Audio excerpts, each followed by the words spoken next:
Assalamualaikum warahmatullahi wabarakatuh. Alhamdulillahirabbil alamin. Nabiyana nasta'in wa ala umuri dunya waddin wa ala alihi washabihi ajmain. Rabbi shrah li sadri wa yassir li amri wahlul 'uqdatam min lisani yafqahu qawli.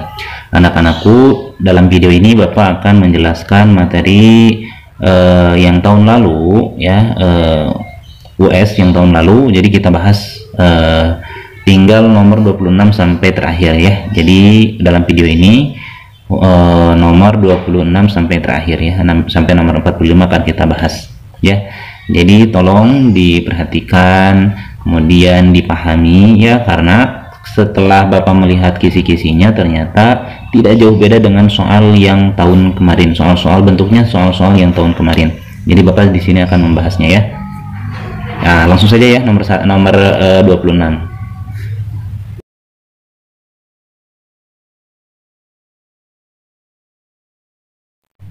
Nah, untuk nomor 26 ya, Bapak tidak akan membahas ya, karena itu sudah mudah ya soalnya. Kemudian untuk nomor 27, perhatikan beberapa pernyataan berikut ini. Berdiri bagi yang mampu. Yang kedua, membaca doa iftitah. Yang ketiga, membaca sholawat Nabi pada tasyahud akhir. Yang keempat, membaca doa setelah tasyahud akhir. Yang kelima, membaca surah Al-Fatihah pada setiap rakaat. Pernyataan di atas yang menunjukkan rukun sholat terdapat pada nomor. Nah, jadi rukun sholat itu rukun yang harus dikerjakan, tidak boleh ditinggalkan. Kalau misalkan ditinggalkan, sholatnya menjadi tidak sah. Yaitu isinya adalah B, 1, 3, dan 5. Berdiri itu rukunnya kecuali kita tidak mampu berdiri ya. Berdiri bagi yang mampu. Kemudian nomor 3, membaca sholawat Nabi. Sholawat itu wajib ya. Jadi kalau tidak sholawat pada tahiyat akhir berarti sholatnya tidak sah. Jadi membaca sholawat. Kemudian yang kelima, membaca surah Al-Fatihah. Al-Fatihah itu rukun dalam sholat. Jadi 1, 3, dan 5 ya, isinya B.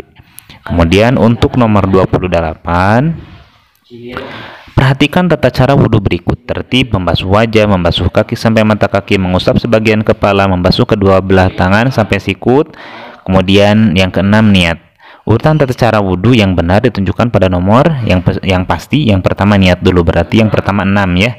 Niat, kemudian sudah niat membasuh wajah. Nah, membasuh wajah berarti 6, 2.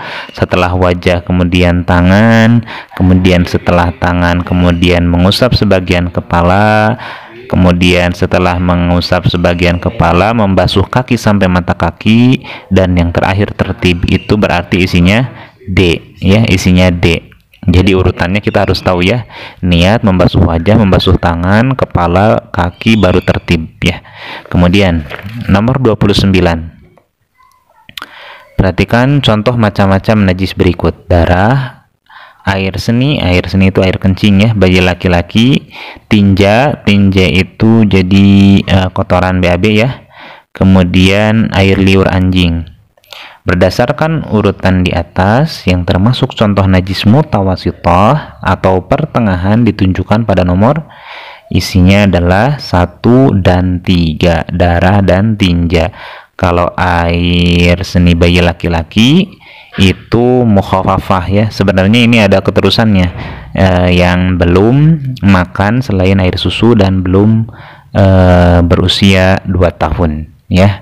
Nah itu. Kemudian air liur anjing itu najisnya mughaladhah. Jadi 1 dan 3 ya, darah dan tinja. Kemudian untuk nomor 30, perhatikan beberapa pernyataan berikut. Dikerjakan setelah sholat isya, dilaksanakan pada bulan Ramadan, jumlah rakaatnya ganjil, wajib dikerjakan berjamaah. Ketentuan sholat tarawih. Nah sekarang kan kita tarawih ya, kebetulan bulan Ramadan ya. Yang paling tepat ditunjukkan pada nomor 1 dan 2 setelah isya, dan dilaksanakan pada bulan Ramadan. Jadi tidak ada tarawih selain bulan Ramadan. Kemudian selanjutnya nomor 31, perhatikan beberapa hikmah ibadah berikut. Niat berpuasa. Beragama Islam menyegerakan berbuka puasa, berbuka dengan 3 buah kurma dan air putih. Berdasarkan pernyataan-pernyataan tersebut yang termasuk rukun puasa ditunjukkan pada nomor. Rukun itu berarti sesuatu hal yang harus dikerjakan, tidak boleh tidak. Kalau misalkan tidak dikerjakan berarti tidak sah. Nah, ini puasanya tidak sah kalau ditinggalkan. Yaitu nomor 1, niat ya, karena rukun puasa itu ada 2. Yang pertama niat, yang kedua meninggalkan hal-hal yang dapat membatalkan puasa. Kemudian nomor 32. Ada 8 golongan orang yang berhak menerima zakat. Salah satunya orang yang bepergian jauh, misalnya menuntut ilmu di luar daerah yang kehabisan bekal. Orang tersebut disebut juga dengan A. Ghorim. Ghorim itu orang yang punya hutang ya. B. Fakir. Nah, ada fakir, ada miskin ya. C. Sabilillah. D. Ibnu Sabil. Jawabannya adalah D. Ibnu Sabil. Nah, kenapa nggak Sabilillah? Karena Sabilillah ini adalah berjuang di jalan Allah. Nah, berjuang di jalan Allah untuk Sabilillah ya. Untuk Ibnu Sabil orang yang bepergian jauh, kemudian dia kehabisan bekal. Nah, itu ya berarti isinya D. Nah, di jalan yang tidak diharamkan tentunya. Ibnu Sabil. Kemudian Nabi Ibrahim diperintahkan oleh Allah Subhanahu wa taala untuk menyembelih putranya Ismail. Kemudian mempersilahkan ayahnya, Ismail pun mempersilahkan ayahnya untuk menunaikan perintah Allah tersebut. Nah, keteladanan yang dicontohkan Nabi Ismail alaihissalam adalah yang pertama, A. melaksanakan perintah Allah Subhanahu wa taala, B. menghargai keinginan orang tua, C. menjalankan amanah terhadap perintah, D. pasrah terhadap takdir. Nah, isinya adalah C. pasrah terhadap takdir, ketentuan takdir itu ya, pasrah. Jadi rela, ridho. Kalau misalkan kenapa enggak melaksanakan perintah Allah? Nah, melaksanakan perintah Allah itu untuk Nabi Ibrahim, karena yang diperintahkan itu adalah Nabi Ibrahim. Kemudian untuk nomor 34, Nabi Ayub alaihissalam, utusan Allah yang diuji dengan harta bendanya yang terbakar, putra-putrinya meninggal, ternyata mati karena wabah penyakit. Tapi meskipun demikian, beliau tetap beribadah kepada Allah Subhanahu wa taala. Keteladanan yang dapat dicontohkan oleh Nabi Ayub kira-kira apa ya?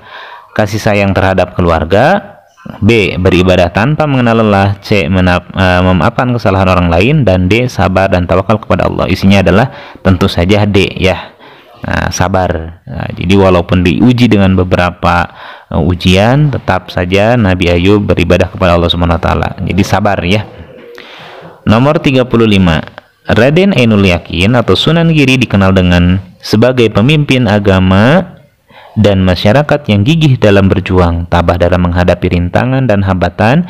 Jika beliau mempunyai sesuatu keinginan, maka beliau memperjuangkan terus-menerus sampai cita-citanya menjadi kenyataan. Keteladanan yang dapat dicontohkan oleh Sunan Giri adalah A. kerja keras, B. kesabaran, C. kedermawanan, dan D. kebangsawanan.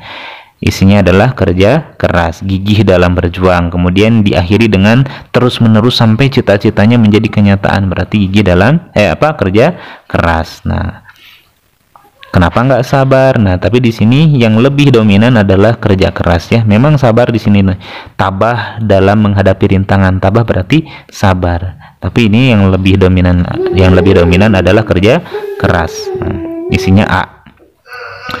Untuk nomor 36, ketika Absalom berkuasa memerintah dengan sewenang-wenang sehingga menyebabkan rakyatnya menderita, melihat keadaan demikian, Nabi Daud alaihissalam berjuang untuk merebut kembali tahta kerajaan agar rakyatnya hidup aman, damai, dan sejahtera.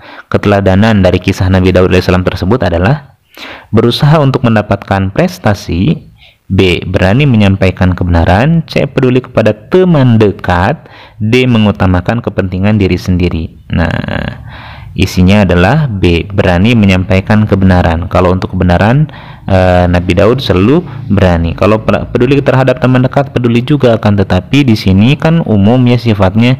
Jadi ada masyarakat, tadi kan disebutkan rakyat, senangnya. Jadi bukan hanya teman dekat saja. Berarti isinya B. berani menyampaikan kebenaran. Untuk nomor 37, perhatikan pernyataan berikut. beribadah hanya kepada Allah SWT dan tidak menyekutukannya, tidak meminta pertolongan kepada selain Allah. Nomor 3, menghormati pendapat orang lain dalam bermusyawarah. Yang keempat, meyakini tidak ada Tuhan yang patut disembah kecuali Allah.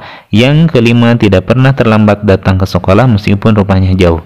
Keteladanan Luqman Al-Hakim ya kepada anaknya dalam hal keimanan ditunjukkan pada nomor keimanan itu ya, keyakinan di dalam hati ya.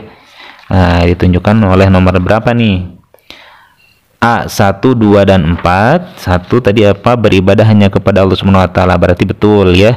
2, tidak meminta pertolongan kepada selain Allah, berarti betul juga tuh, karena itu hubungannya dengan keyakinannya. Kemudian nomor 4, meyakini tidak ada Tuhan. Nah, yakin berarti itu juga hubungannya dengan keimanan, berarti isinya A langsung ya. Kalau kalian sudah merasa yakin, isinya berarti yang B, C, D nya nggak usah dibaca ya. Terus nomor 38, kita sampai nomor 40 saja ya. Untuk nomor 41 sampai 45 insyaallah itu anak-anak bisa sendiri. Perhatikan pernyataan berikut. Nah, bersikap rendah hari dan memiliki rasa malu. Ini harusnya bukan rendah hari ya, tapi rendah diri. Rendah hati. Bersikap rendah hati dan memiliki rasa malu, selalu berbuat jujur dalam kehidupan sehari-hari, lemah lembut dalam bertutur kata, mempunyai sikap tegas dan teguh pendirian. Yang kelima, berhati-hati terhadap harta yang haram. Ini sebetulnya betul semua ini ya. Perilaku yang sesuai dengan keteladanan sahabat Abu Bakar As-Siddiq terdapat pada nomor ini, betul semua. Pasti semuanya dimiliki oleh Abu Bakar As-Siddiq. Akan tetapi yang paling menonjol ya, yang disesuaikan dengan kisahnya adalah B, 2, 3, dan 4. 2, selalu berbuat jujur dalam kehidupan sehari-hari, makanya Abu Bakar digelari dengan As-Siddiq, artinya jujur, benar ya, jujur.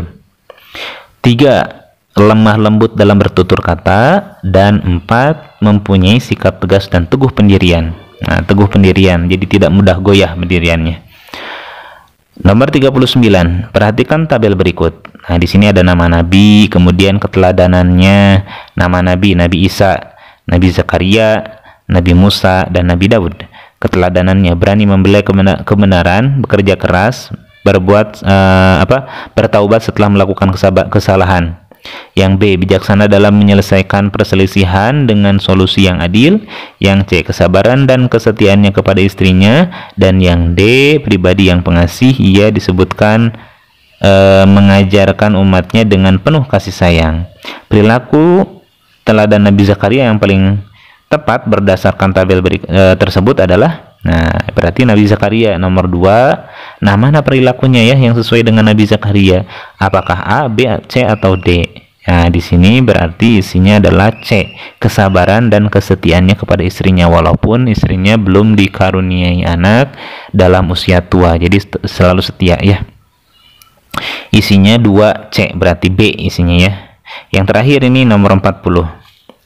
Perhatikan pernyataan berikut. Ashabul Kahfi adalah para pemuda yang mengingkari masyarakat Ashabul Kahfi adalah para pemuda yang mengingkari keyakinan masyarakatnya sebagai penyembah berhala. Mereka hidup di tengah-tengah masyarakat sambil tetap menampakkan keimanannya kepada Allah Subhanahu wa taala. Keteladanan kisah Ashabul Kahfi yang sesuai dengan pernyataan tersebut adalah ikhlas menerima ketentuan Allah, B, teguh pendirian menjalankan perintah Allah, berarti teguh pendirian ya, teguh pendirian, tetap memegang keyakinan, beribadah kepada Allah, beriman kepada Allah walaupun masyarakat di sekitar mereka itu pada menyembah berhala ya, musyrik ya. Nah, itu mudah-mudahan ada manfaatnya. Anak-anak jangan lupa dipahami, diputar ulang videonya jika masih belum paham, kemudian jangan hanya video yang ini tetapi yang nomor 1 sampai 25 pun sama dipahami, dilihat videonya ya. Kalau ada yang tidak paham nanti boleh ditanyakan melalui WhatsApp ya. Terima kasih. Itu saja mungkin. Assalamualaikum warahmatullahi wabarakatuh.